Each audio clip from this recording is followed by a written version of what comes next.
1953ல நியூயார்க்ல ஒரு சாதாரண ஏழையான குடும்பத்துல பிறந்த ஒருத்தர் 2019ல உலகத்தையே உலுக்கி போட்டு ஜெயில்ல போய் அடைச்சு வச்சு ஜெயிலையே சூசைட் பண்ணி இறந்ததா சொல்லப்படக்கூடிய இந்த ஜெஃப்ரி எப்ஸ்டைன். இவர் யாரு? இவர் செஞ்ச தப்பு என்ன? இவர் எதனால இறந்தாரு? இவர் செஞ்ச தப்புக்கெல்லாம் வந்துட்டு நான் அவருன்னு சொல்றதுனால என்ன தப்பா நினைச்சுக்காதீங்க. ஒரு பேசிக்கான மரியாதைக்காக தான் அப்படி அட்ரஸ் பண்ணிட்டு இருக்கேன். ஆரம்ப காலத்தில் ஒரு ஸ்கூல் டீச்சராக இருந்த இவருக்கு நிறைய பணம் சம்பாதிக்கணும் அப்படின்னு சொல்லிட்டு ஒரு ஆசை. நம்ம ஊர்லலாம் இந்த பணம் நிறையா சம்பாதிக்கணும்னா என்ன பண்ணணும்? ஒன்று ஏதாவது பிஸ்னஸ் பண்ணணும், இல்லைன்னா பயங்கரமாக வந்துட்டு ஃபேமஸ் ஆகணும், சினிமா, பாலிடிக்ஸ் அந்த மாதிரி. அப்படி இல்லைன்னா இன்னொரு விஷயம், இந்த மிடில் மேன்னு சொல்லுவாங்க. அதாவது இந்த பெரிய ஆளுங்க கூடலாம் கான்டாக்ட் வச்சுக்கிட்டு அவங்களுக்கு தேவையானதெல்லாம் செஞ்சு கொடுத்துக்கிட்டு அவங்க மூலமாக நமக்கு வேணுங்கிற காரியத்தை சாதிக்கிறது. அந்த மாதிரி வந்துட்டு நம்மளுமே நிறைய பேரை கேள்விப்பட்டிருப்போம். அந்த மாதிரி இந்த எப்ஸ்டைன் என்ன பண்ணியிருக்காரு அப்படின்னா, இவர் கான்டாக்ட் வச்சுக்கிட்டது எல்லாமே பொலிட்டீஷியன்ஸ், செலிபிரிட்டிஸ், சினிமாவில் இருக்கவங்க, பெரிய பெரிய சயின்டிஸ்ட், இவங்க எல்லாருமே. ஆனால் இவர் கான்டாக்ட் வச்சுக்கிட்டது ஒரு கண்ட்ரியில் இருக்கிறவங்க கிடையாது, உலகம் ஃபுல்லாக இருக்கக்கூடிய பல நாடுகள்லையும் பிரசிடென்ட்ஸ், பிரைம் மினிஸ்டர், பாலிடிக்ஸில் முக்கியமான இடங்கள்ல இருக்கக்கூடிய ஆளுங்க. அப்படி இந்த எப்ஸ்டைன் என்ன பண்ணார் அப்படின்னா, கரீபியனில் அவருக்கு ஒரு தனி ஐலாண்டே இருந்திருக்கு, லிட்டில் செயின்ட் ஜேம்ஸ் ஐலாண்ட் அப்படின்னு சொல்லிட்டு சொல்கிறாங்க. அந்த ஐலாண்டில் வந்துட்டு இவர் உலகத்தோட கண்ணில் படாத மாதிரி ஒரு பயங்கரமான பில்டிங்லாம் கட்டி வச்சிருக்காரு. அதாவது வெளியிலேருந்து பார்க்குறவங்களுக்கு இவர் வந்து தங்குற ஒரு சொகுசு பங்களா, ரிலாக்ஸிங்காக வந்து தங்குற இடம் மாதிரி. ஆனால் பல வருஷம் வந்துட்டு அங்கேருந்து வெளியில் வராத உண்மைகள் எல்லாமே வந்துட்டு கொஞ்சம் கொஞ்சமாக வெளியில் வர ஆரம்பிக்குது. எல்லாரும் என்ன சொல்கிறாங்கன்னா, அந்த இடத்துல இவர் வந்துட்டு அண்டர் ஏஜ் கேர்ள்ஸ், அதாவது ரொம்ப மைனர் பொண்ணுங்க இருக்காங்கல்ல, ஈவன் 8 வயசு 10 வயசு சின்ன பொண்ணுங்களை கூட அங்கே கொண்டு போய் வச்சுக்கிட்டு இந்த மாதிரி பெரிய பெரிய ஆளுங்களுக்கெல்லாம் வந்துட்டு அவங்களோட செக்ஷுவல் டிசைர்ஸ்க்காக இந்த சின்ன பொண்ணுங்களை யூஸ் பண்ணிக்கிறதுக்கு அது ஒரு பிளேஸாக இருந்திருக்கு அப்படின்னு சொல்கிறாங்க. அது மட்டும் இல்லாமல் அங்கே வந்துட்டு இந்த கேனிபலிசம்னு சொல்லுவாங்கல்ல, அதாவது குழந்தைங்களை வந்துட்டு நரபலி கொடுக்கறது, அந்த மாமிசங்களை வந்துட்டு சாப்பிட்றது, இதெல்லாம் உண்மையிலேயே நடந்துச்சான்னு தெரியல. ஆனால் இப்போ வர நியூஸ் எல்லாமே வந்துட்டு நிறைய ரிப்போர்ட்ஸ் அப்படி தான் சொல்லுது. இதுக்கு முன்னாடியும் வந்துட்டு உலகம் ஃபுல்லாக இந்த மாதிரி நிறைய விஷயம் நடந்திருக்கு. ஏன் நம்ம கர்நாடகா தர்மஸ்தலாலே வந்துட்டு இந்த மாதிரி நிறைய சின்ன பொண்ணுங்க கொலை பண்ணப்பட்டு புதைச்சிருக்காங்க அப்படின்னு சொல்லிட்டு நியூஸ் வந்துச்சு. ஆனால் அது எல்லாத்தையுமே அப்படியே ஆஃப் பண்ணிட்டாங்க. இந்த விஷயம் வந்துட்டு ஏன் இப்போ ரொம்ப வந்துட்டு ஹைப்பாக பேசிகிட்டு இருக்காங்க அப்படின்னா, ஒரு வகையில் அந்த சின்ன பொண்ணுங்களுக்கான நியாயம் கிடைக்கணும் அப்படிங்கிறதும் ஒன்று. இன்னொன்று வந்துட்டு இதில் இன்வால்வ் ஆகிருக்கிற எல்லா பேருமே பார்த்தீங்கன்னா உலகம் ஃபுல்லாக இருக்கக்கூடிய முக்கிய புள்ளிகள். ஏன் ஈவன் வந்துட்டு பில்கேட்ஸ், டொனால்ட் ட்ரம்ப், இவங்களோட பேர்லாம் கூட அதில் இன்வால்வ் ஆகிருக்கு அப்படின்னு சொல்லிட்டு சொல்கிறாங்க. இவங்க பேர் அதில் இன்வால்வ் ஆயிருக்கு, ஆனால் இவங்க உண்மையிலேயே தப்பு பண்ணியிருக்காங்களா இல்லையா அப்படின்னு சொல்லிட்டு கோர்ட் வந்துட்டு இதெல்லாம் வந்து இன்வெஸ்டிகேட் பண்ணி தான் கண்டுபிடிக்கணும். கிட்டத்தட்ட வந்துட்டு ஒரு 20 வருஷமாகவே இந்த விஷயத்தெல்லாம் பண்ணிட்டு இருந்திருக்காரு. இதில் இடையில வந்துட்டு 10 வருஷத்துக்கு முன்னாடி ஒரு டைம் ஜெயிலில் வந்துட்டு அவரை பிடிச்சி போட்டிருக்காங்க. ஆனால் அவருக்கு இருந்த இன்ஃப்ளூயன்ஸ், அவர்கிட்ட இருந்த பணம் எல்லாத்தையும் யூஸ் பண்ணி கவர்மெண்ட் கூடயே வந்துட்டு இவர் டீல் பேசி என்ன பண்ணியிருக்காருன்னா, இருக்கலே சின்ன சின்ன குற்றங்கள் இருக்கும்ல, அதுக்கு மட்டும் நான் தண்டனை அனுபவிச்சுக்கிறேன் அப்படின்னு சொல்லிட்டு ஒரு 13 மாதம் மட்டும் ஜெயிலில் இருந்திருக்காரு. அந்த 13 மாதமா எப்படின்னா, இந்த ஒர்க் ஃப்ரம் ஹோம் பண்ணுறோம்ல அந்த மாதிரி, அதாவது பகல் ஃபுல்லாக வேலைக்கு போய்க்கலாம், வெளியில் எங்கே வேணாலும் போய்க்கலாம், நைட் தூங்குறதுக்கு மட்டும் ஜெயிலில் வந்துக்கணும். வாரத்தில் 6 நாள் அந்த மாதிரி வெளியில் போகிறதுக்கு அவங்களுக்கு முழு பெர்மிஷன் உண்டு. ஸோ இது வந்துட்டு ஒரு தண்டனை அப்படின்னு சொல்லிட்டு கொடுத்துருக்காங்க. அதுக்கப்புறம் வெளியில் வந்து அவர் வந்துட்டு அந்த தப்பு எல்லாத்தையுமே கண்டினியூ பண்ணிட்டு இருந்திருக்காரு. இவர் கூட வந்துட்டு இவருக்கு உதவியாளராக இல்லை பார்ட்னரான்னு தெரியல ஒரு லேடியும் இருந்திருக்காங்க. அவங்க பேர் வந்து மேக்ஸ்வெல். இந்த பெண்கள் எல்லாத்தையும் கூட்டிகிட்டு வந்து அந்த ஐலாண்டில் தங்க வச்சு இந்த விஷயங்கள்லாம் பண்ண வச்சது அவர் டைரெக்டாக டீல் பண்ண கிடையாது, இந்த பெண் மூலமாக தான் டீல் பண்ணியிருக்காங்க. ஸோ இதில் இன்வால்வாக இருக்கிற பேர்லாம் கேட்டாலே நமக்கு தலை சுத்தம் எனக்கு தெரிஞ்சு. அதனால தான் இப்போ வந்துட்டு உலகம் ஃபுல்லாக இது ரொம்ப பரவலாக பேசப்படுதுன்னு நினைக்கிறேன். அதாவது ஸ்டீஃபன் ஹாக்கிங்ஸை பற்றி சொல்கிறாங்க, மைக்கேல் ஜாக்சனை பற்றி சொல்கிறாங்க, ஈவன் இங்கிலாண்டில் உள்ள ஒரு இளவரசரை பற்றிலாம் கூட சொல்கிறாங்க. அவங்க எல்லாருக்குமே இந்த எப்ஸ்டைன் கூட கனெக்ஷன் இருக்குது அப்படின்னு சொல்லிட்டு இப்போ ரிலீஸ் ஆகிருக்கு சில ஃபோட்டோஸ், வீடியோஸை வச்சு சொல்கிறாங்க. ஆனால் அவங்க எல்லாருமே இந்த க்ரைமில் இன்வால்வ் ஆயிருக்காங்களா அப்படின்னு சொல்லிட்டு ஃபர்தர் இன்வெஸ்டிகேஷனுக்கு அப்புறம் தான் தெரியும். ஆரம்பத்தில் வந்துட்டு இந்த விக்டிம்ஸ் எல்லாருமே இதை வெளியில் சொல்கிறதுக்கு ரொம்பவே பயந்துருக்காங்க. அதனாலே வந்துட்டு இவங்களுக்கு ஒரு சேஃப் கார்டு மாதிரி, அதாவது இந்த தப்பு பண்ணவங்க எல்லாருமே தப்பிச்சுட்டே இருந்திருக்காங்க. உள்ளுக்குள்ள அந்த ஐலாண்ட்லேயே வந்துட்டு நிறைய பெண் குழந்தைகள் வந்துட்டு இறந்தும் போயிருக்காங்க, மர்மமான முறையில் காணாமல் போயிருக்காங்க. அவங்களோட எலும்பு கூடுகள் இது எல்லாமே வந்துட்டு கண்டுபிடிக்கப்பட்டிருக்கு அந்த ஐலாண்டில். பட் அங்கேருந்து தப்பிச்சு வந்த நிறைய பொண்ணுங்க வந்துட்டு வெளியில் வந்து அது ஒரு அப்யூசிவ் கேஸாக வந்துட்டு ஃபைல் பண்ண ஆரம்பித்ததுக்கப்புறம் அப்பவுமே வந்துட்டு அப்பப்போ திறந்து இந்த கேஸை மூட தான் செஞ்சுருக்காங்க நிறைய பேரோட இன்ஃப்ளூயன்ஸ்னால. அதுக்கப்புறம் இப்போ ரீசெண்டாக வந்துட்டு ஜூலி அப்படிங்கிற ஒரு ஜேர்னலிஸ்ட், ஒரு லேடி அந்த கேஸ் எல்லாத்தையுமே வந்துட்டு ரீஓப்பன் பண்ணணும் அப்படின்னு சொல்லிட்டு பண்ண ப்ரெஷர்னால இப்போ வந்துட்டு கவர்மெண்ட் கிட்ட கிடைச்சிருக்கிற அந்த எப்ஸ்டீனோட ஃபைல்ஸ் அண்ட் டாக்குமெண்ட்ஸ் அது எல்லாத்தையுமே வந்துட்டு ரிவ்யூ பண்ண ஆரம்பிச்சிருக்காங்க. அதோட ஒரு பார்ட் வந்துட்டு இப்போ ரிலீஸ் பண்ணியிருக்காங்க. ரீசெண்டாக டிசம்பரில் கொஞ்சம், இப்போ ஜான்வரியில் கொஞ்சம்னு சொல்லிட்டு. அதுதான் வந்துட்டு இது உலகம் ஃபுல்லாக பரவலாக பேசப்படுறதுக்கு மெயின் ரீசன். அந்த எல்லா டாக்குமெண்ட்ஸ்லேயும் வீடியோஸ்லையும் என்ன இருக்குன்னா, இந்த எப்ஸ்டைன் கூட யாரெல்லாம் வந்துட்டு மெயில் பண்ணியிருக்காங்க, யாரெல்லாம் மெசேஜ் பண்ணியிருக்காங்க, அவர் என்ன பண்ணியிருக்காருன்னா, அவர் அங்கே வந்து இருந்த அந்த செலிப்ரிட்டிஸ், அந்த பெரிய பெரிய ஆளுங்கள்லாம் இருக்காங்கல்ல, அவங்க எல்லாரையுமே ஃபோட்டோஸ் வீடியோஸ் எடுத்து வச்சிருக்காரு. பின்னாடி வந்துட்டு நமக்கு எப்போவாது யூஸ் ஆகும் அப்படின்னு சொல்லிட்டு. அது எல்லாமே வந்துட்டு இந்த கவர்மெண்ட் கையில் கிடைச்சிருக்கு. இதை வந்துட்டு ஒரு ஆதாரமாக வச்சு உண்மையிலேயே தப்பு செஞ்சவங்களுக்கு தண்டனை கிடைக்குமா, இல்லை எல்லா கேஸ் மாதிரியும் வந்துட்டு இதையும் வந்து அப்படியே ஒன்றுமில்லாமல் பண்ணிடுவாங்களா அப்படின்னு நம்ம வெயிட் பண்ணி தான் பார்க்கணும். ஸோ இந்த பிரச்சனையில் இன்வால்வ் ஆனவங்க எல்லாருமே யாருன்னு பார்த்தீங்கன்னா, பெரிய பெரிய பில்லியனர்ஸ், இந்த ராயல் ஃபேமிலின்னு சொல்லுவாங்கல்ல, அரச குடும்பங்கள், அதை சேர்ந்தவங்க, பெரிய பெரிய politicians, presidents, prime ministers, celebrities, scientist, இவங்க எல்லாம் தான் இதில் இன்வால்வ் ஆயிருக்காங்க. எப்ஸ்டைன் வந்துட்டு மோஸ்ட்லி என்ன பண்ணியிருக்காப்லன்னா, எல்லா கண்ட்ரீஸில் உள்ள செலிபிரிட்டிஸ்கிட்டையும் இவரே போய் வாலண்டரியாக வந்துட்டு காண்டாக்ட் பண்ணியிருக்காரு. இந்த மாதிரி என்னோட ஐலாண்டில் வந்துட்டு பார்ட்டிஸ்லாம் நடக்கும், நீங்கள் வந்தீங்கன்னா கண்டிப்பாக ஹாப்பியாக இருப்பீங்க அப்படிங்கிற மாதிரி. இந்த இன்விடேஷனை நிறைய பேர் வந்துட்டு இக்னோரும் பண்ணியிருக்காங்க. அதில் வந்துட்டு நம்ம ரஷ்யன் அதிபர் புட்டின் இருக்காருல்ல, அவரும் வந்துட்டு ஒரு ஆள். இந்த மாதிரி நிறைய ஜென்டில்மேன் வந்துட்டு இந்த மாதிரி இன்விடேஷனை இக்னோர் பண்ணவங்களும் இருக்காங்க. அந்த இடத்துக்கு போயிட்டு சும்மா திருப்பி வந்தவங்களும் இருக்காங்க. அந்த இடத்துக்கு போயிட்டு அந்த க்ரைமில் இன்வால்வ் ஆனவங்களும் இருக்காங்க. அதை டீட்டெயில் இன்வெஸ்டிகேஷன் பண்ணால் தான் வந்துட்டு வெளிச்சத்துக்கு வரும். இதில் வந்துட்டு ஸ்டீஃபன் ஹாக்கிங் பேர்லாம் அடிபடும் போது வந்துட்டு நமக்கு என்ன தோணும்னா, இவங்களெல்லாம் வந்துட்டு நம்ம இந்த லெவலில் வச்சு பார்த்தோம். ஸோ அந்த உயரத்துலேருந்து வந்துட்டு ஒருத்தங்க இவ்வளோ கேவலமான தப்பு பண்ணியிருக்காங்களா அப்படின்னு டக்குன்னு கீழே போடும்போது தான் நமக்கு வந்துட்டு அது ரொம்ப பெரிய அதிர்ச்சி விடும். ஒருத்தவங்க வந்துட்டு ரொம்ப மோசமானவங்க, கேவலமானவங்க அப்படின்னு ஃபர்ஸ்ட்லேருந்தே பார்த்துட்டு இருந்தோம்னா, அவங்க பண்ண தப்பு எல்லாம் வந்துட்டு சரி இவங்க இப்படி தான் அப்படிங்கிற மாதிரி நமக்கு தோணும். ஆனால் ஒரு சிலர் வந்துட்டு நம்ம இந்த உயரத்தில் வச்சு பார்த்துட்டு இருந்திருப்போம். அவங்களுக்கு இப்படி ஒரு மோசமான சைடு இருக்கா அப்படின்னு நமக்கு தோணும் போது அது வந்துட்டு நமக்கு ஏற்றுக்க முடியாது. ஸோ அதான் வந்துட்டு மக்களால் ஏற்றுக்கவே முடியல. இந்த ஐலாண்டை வந்துட்டு மீடியாவில் இருக்கவங்க எல்லாருமே எப்ஸ்டைன் ஐலாண்ட் அப்படின்னு தான் சொல்கிறாங்க. இது வந்துட்டு ஃப்ளோரிடாவுக்கு பக்கத்தில் இருக்குது. எப்ஸ்டைன் வந்துட்டு ஆல்ரெடி அரெஸ்ட் ஆனதுமே அந்த ஃப்ளோரிடா பக்கத்தில் தான். 2019 ஜெயிலில் இருக்கும்போது எப்ஸ்டைன் வந்துட்டு அவர் உயிரை அவரே எடுத்துக்கிட்டாரு அப்படின்னு தான் சொல்கிறாங்க. ஆனால் அங்கே உண்மையிலே என்ன நடந்தது அப்படிங்கிறதுக்கான ஆதாரம் கிடைக்கல. ஏன்னா அங்கே இருந்த சிசிடிவி வேலை செய்யலை அப்படின்னு சொல்கிறாங்க. செக்யூரிட்டிக்கு இருந்த கார்டு எல்லாருமே வந்துட்டு அந்த டைமில் தூங்கிட்டாங்க அப்படின்னு சொல்கிறாங்க. ஸோ அது வந்துட்டு இன்னமும் மர்மமாகவே தான் இருக்குது.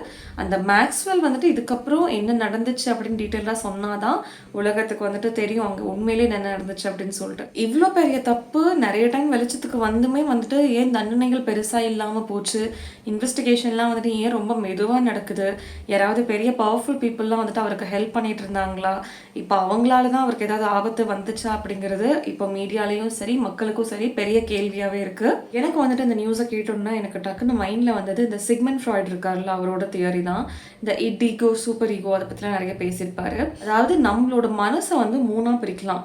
ப்ரிமிட்டிவ் டிசைர்னு சொல்லுவாங்க, அதாவது பேசிக்கான நீட்ஸ், இந்த பசி வந்தால் சாப்பிடணும், இந்த அர்ஜஸ்ன்னு சொல்லுவாங்கல்ல, ஒன்று பண்ணணும் அப்படின்னு தோணுதா உடனே பண்ணிடணும் அப்படிங்கிறது தான் இந்த ஈகோ அப்படிங்கிறது வந்துட்டு ஓகே இதை பண்ணலாம், இதெல்லாம் பண்ணக்கூடாது, இந்த மாதிரி தப்பு பண்ணால் வந்துட்டு நம்ம தப்பிச்சிடலாம், இந்த மாதிரிலாம் தப்பு பண்ணால் வந்துட்டு நம்ம கொஞ்சம் மாட்டிப்போம், பண்ணக்கூடாது அப்படிங்கிற மாதிரி. அதாவது ஈகோ அப்படிங்கிறது வந்துட்டு இந்த ரேஷனல் திங்கிங் மாதிரின்னு வச்சுக்கோங்களேன். சூப்பர் ஈகோ அப்படிங்கிறது மொராலிட்டி மாதிரி, அதாவது நல்ல விஷயங்களை மட்டும்தான் செய்யணும், நம்ம நல்லவங்களா நடந்துக்கணும், நம்மளால யாருக்கும் இந்த கெட்டது நடக்கக்கூடாது அப்படின்னு சொல்லிட்டு ஈகோ, சூப்பர் ஈகோ, இது மூணுல சம்டைம்ஸ் வந்துட்டு ஒரு இம்பேலன்ஸ் கிரியேட் ஆகும். இந்த மொராலிட்டி வந்துட்டு ரொம்ப கீழே போயிட்டு இந்த ப்ரிமிட்டிவ் டிசையர்ஸ், அதாவது இந்த முதன்மையான ஆசைகள் இருக்குல்ல, அதெல்லாம் ரொம்ப மேலே வந்துருச்சுன்னா மனுஷன் வந்துட்டு எது தப்பு எது சரின்னே யோசிக்கிறது கிடையாது. இதை செஞ்சாகணும் அப்படின்னா என்னானாலும் சரி செஞ்சிடலாம் அப்படின்னு சொல்லிட்டு செய்கிறாங்க. அந்த மாதிரி ஒரு கண்ணோட்டத்தோடு தான் நம்ம இந்த எப்ஸ்டைனை பார்க்க வேண்டியதாக இருக்குது. அந்த இடத்துல மனுஷத்தன்மையவே அவங்க கம்ப்ளீட்டாக இழந்துடுறாங்க. ஸோ இந்த மாதிரியான ஒரு இம்பேலன்ஸ் நிறைய செல்வமும் நிறைய பவரும் இருக்கக்கூடிய ஆளுங்களுக்கு கிரியேட் ஆனால் என்ன நடக்குமோ அதோட ரிசல்ட் தான் இது. ஸோ அந்த மாதிரி இருக்கக்கூடிய ஒரு சில ஆண்களுக்கு வந்துட்டு இந்த டாமினண்ட்டாக இருக்கணும் அப்படிங்கிறது ரொம்ப தோணும். அவங்களோட சில அர்ஜஸ், சில பேட் ஃபேஸஸ்லாம் வந்துட்டு அவங்களோட பாப்புலாரிட்டி காரணமாக வெளி உலகத்துக்கு காமிக்காம இருப்பாங்க.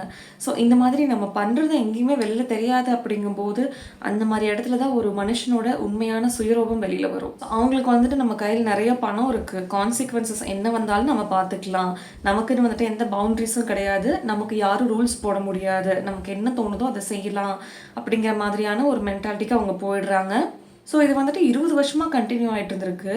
எந்த தைரியத்தில் வந்துட்டு அவர் இவ்வளோ வருஷமாக வந்து தொடர்ந்து பண்ணிகிட்டு இருக்காங்க யாருக்கும் பயப்படாமல் அப்படின்னா, சைக்காலஜியில் ரெப்பிட்டேஷன் கம்பல்ஷன் தியரின்னு சொல்லுவாங்க. அதாவது ஒரு பிரச்சனைக்கான கான்சிக்வன்சஸ்லேருந்து நீங்கள் எஸ்கேப் ஆகிட்டீங்க ஒரு டைம் அப்படின்னா, உங்களை திரும்ப திரும்ப அந்த பிரச்சனையை வந்துட்டு செய்ய தூண்டிக்கிட்டே இருக்குமாமா உங்களோட ஆள் மனசு. அந்த ரிஸ்க் எடுக்கிறதே வந்துட்டு ஒரு சிலர் என்ஜாய் பண்ணுவாங்களாம். நான் இதை தான் பண்ணிட்டேன், லாஸ்ட் டைம் எஸ்கேப் ஆகிட்டேன், அடுத்த டைம் நான் இந்த தப்பை பண்ண போகிறேன், யார் என்ன பண்ணிடுவாங்க அப்படிங்கிற மாதிரியான ஒரு பிஹேவியரை அவங்க தள்ளப்பட்டுருவாங்கன்னு சொல்கிறாங்க. இன்னொரு விஷயம் வந்துட்டு, இந்த மாதிரியான பவர்ஃபுல் பீப்புளெலாம் ஒன்றா சேர்ந்து ஒரு பார்ட்டி பண்ணும்போதோ இல்லை ஒரு சர்க்கிள்குள்ளே என்ட்ராகும் போதோ அவங்க ரொம்ப ப்ரொடெக்டடாக ஃபீல் பண்ணுவாங்களாமா. நான் மட்டும் இந்த தப்பு பண்ண கிடையாது, என் கூட சேர்ந்து நிறைய பேர் பண்ணியிருக்காங்க. இந்த ஸ்கூல் பசங்களாம் வந்துட்டு காப்பி அடிக்கும்போது கூட இருக்கிற ஃப்ரெண்டும் காப்பி அடித்தா வந்துட்டு சரி நான் மாட்டினா அவனும் மாட்டுவான், 2 பேர் சேர்ந்து மாட்டினா ஒரு சேஃபாக ஃபீல் ஆகும், தனியாக நம்ம மட்டும் மாட்டினா தான் பிரச்சனை அப்படிங்கிற மாதிரியான ஒரு மைண்ட் செட்டு. அதோட எக்ஸ்ட்ரீம் லெவல் தான் வந்துட்டு இந்த பவர்ஃபுல் பீப்புளுக்குலாம் அவன் பண்ண தப்பு தான் வெளியில் வரும், நான் பண்ண தப்பு வெளில வந்தால் என்ன, எல்லாரும் சேர்ந்து சமாளிச்சுக்கலாம் அப்படிங்கிற மாதிரியான ஒரு மைண்ட் செட்டுக்கு போயிடுறாங்க. ஸோ இந்த இடத்துல வந்துட்டு விக்டிம்ஸாக இருந்தாங்க இல்லையா அந்த சின்ன பொண்ணுங்க, அவங்கள பற்றி தான் வந்துட்டு நம்ம கவனிக்கணும். ஸோ அது மட்டும் இல்லாமல் இந்த காலத்தில் நிறைய சின்ன பொண்ணுங்க மெயினாக வந்துட்டு டார்கெட் பண்ணப்படுறாங்க இந்த மாதிரியான அப்யூசஸ்க்கு விக்டிமாக. ஒரு பக்கம் வந்துட்டு நிறைய நல்ல ஆண்களும் இருக்காங்க அப்படின்னாலுமே வந்துட்டு வெளியில் நல்லவங்களா தெரிகிறவங்க எல்லாருமே உள்ளுக்குள்ளே நல்லவங்களா இருக்கணும்னு அவசியம் கிடையாது. ஸோ நம்ம குழந்தைங்களையுமே வந்துட்டு இந்த காலத்தில் நம்ம நிறைய சொல்லி கொடுத்து தான் வளர்க்கணும். இப்போ வந்துட்டு நம்ம சின்ன பிள்ளையா இருக்கும் போதெல்லாம் அம்மா அப்பா எங்கேயாவது வெளியில் போகிறாங்க அப்படின்னா நம்ம பக்கத்து வீட்லேயோ இல்லை தெரிஞ்சவங்க வீட்லேயோ அந்த மாதிரி கொண்டு போய் விட்டுட்டு போவாங்க. ஆனால் இப்போ இருக்கக்கூடிய காலகட்டத்தில் இந்த பையனுக்கும் பொண்ணுக்கும் ஏற்படுற நட்புனால வர பிரச்சனைகளை விட இந்த வளர்ந்த ஆண்கள் இருக்காங்க பார்த்தீங்களா, இந்த auto drivers, tuition masters, so இவங்கெல்லாம் வந்துட்டு தப்பு பண்ணுவாங்களா அப்படிங்கிற மாதிரி பேரண்ட்ஸே வந்துட்டு யோசிக்கக்கூடிய இடத்துல இருக்கிற ஆண்கள் தான் வந்துட்டு மெயினாக தப்பே பண்ணுறாங்க. ஸோ நம்ம குழந்தைங்களுக்கு நல்லது எது கெட்டது எது அப்படின்னு சொல்லிட்டு பிரித்து பார்க்கறதுக்கு கண்டிப்பாக நம்ம சொல்லி கொடுத்தே ஆகணும். சின்ன வயசில் நம்ம அவங்களுக்கு எதெல்லாம் காமிச்சு எதெல்லாம் சொல்லி கொடுத்து ஃபீட் பண்ணுறோமோ அந்த மாதிரி தான் அவங்களோட அனாலிட்டிக்கல் திங்கிங் இருக்கும், கிரிட்டிக்கல் திங்கிங் இருக்கும். ஒரு டீனேஜ் தாண்டும் போது 20-25 வயசுலாம் வரும்போது இண்டிபெண்ட்டாக அவங்க இந்த உலகத்தை ஃபேஸ் பண்ணும்போது நல்லது எது கெட்டது எதுன்னு சொல்லிட்டு அவங்களுக்கு பிரித்து பார்க்க தெரியும். ஸோ உங்கள் வீட்லேயும் பெண் குழந்தைங்க இருந்தாங்க அப்படின்னா முதல்ல அவங்களுக்கு மேக்கப் போடுறதுக்கு தலை வாடுறதுக்கெலாம் சொல்லிக் கொடுக்கறதுக்கு முன்னாடி அவங்களுக்கு செல்ஃப் டிஃபென்ஸ் ரொம்ப முக்கியம். பொண்ணுங்க பசங்க எல்லாரையுமே சின்ன வயசுலேயே வந்து இந்த மார்ஷியல் ஆர்ட்ஸ் இந்த மாதிரியான விஷயங்களை கற்றுக்க வைக்கிறது இனிமேல் ஃப்யூச்சரில் வந்துட்டு கண்டிப்பாக ஹெல்ப் பண்ணும் அப்படின்னு எனக்கு தோணுது. ஸோ இந்த மாதிரியான விஷயங்களில் நம்ம குழந்தைங்க மாட்டாமல் இருக்கணும் அப்படின்னா கண்டிப்பாக வந்துட்டு அவங்களுக்கு செல்ஃப் ஒர்த் அப்படின்னு சொல்லிட்டு ஒரு விஷயம் வேணும். நிறைய குழந்தைங்க வந்துட்டு ரொம்ப இன்ட்ரோவர்ட்டாக இருப்பாங்க, அவங்களோட செல்ஃப் எஸ்டீமே இல்லாமல் தன்னை பற்றி தானே வந்துட்டு ரொம்ப லோவாக நினைக்கிறது. அந்த மாதிரியான குழந்தைங்க நிறைய இந்த மாதிரி அப்யூசஸ்க்கு வந்துட்டு ஆளாவாங்க. ஸோ குழந்தைங்க வந்துட்டு கொஞ்சம் ஸ்ட்ராங்காகவும் இருக்கணும் ஃபிசிக்கலி மென்டலி.